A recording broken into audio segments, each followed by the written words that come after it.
other out. I could decide that I want to emphasize the bright blue, and I could come back and create some sort of pattern that goes around my dots, whether it be loopy like this or snaky. It doesn't really matter. It does engage the viewer and forces you to look at it and create some more interesting application of the medium. Let's look a little bit more carefully at what the other student did. So here you can see they've got a solid field of yellow with zigzags of orange in both skinny and fat marks. They've got repeated circles. Here the solid application of yellow becomes a cross-hatched application. So you can see they have lines going this direction and lines going that direction. So some of the white of the paper is visible. And then they've gone back with arcs of green on top.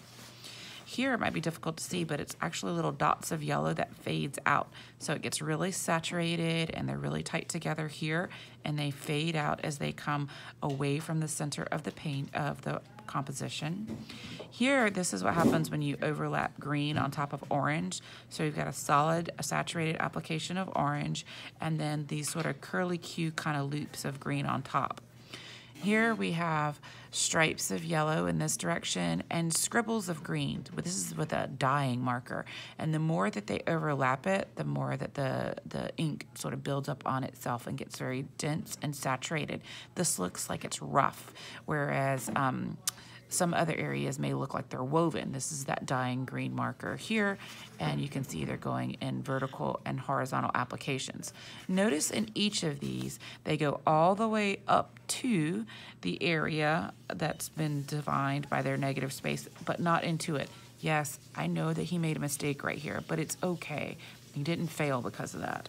So this edge of the item, and here this edge of the plant is defined not because there's an outline, but because there's a difference between the white paper and the creative application of marker. So that's your task, is you want to fill in your negative space drawing by activating the negative space with creative application of 3 or 4 colors, but no more. You want to layer their application, and you want to try to achieve light areas, dense areas, dark areas, and patterned areas, as well as solid areas, and work all the way up to, but not including the subject space. So that would mean here, if I was doing this area, I would go all the way up to this pencil line, but not over it, to activate the negative space with dots of this orange. Now this orange has also seen better days because it is somewhat brown. I could continue by deciding that maybe I'm going to layer these.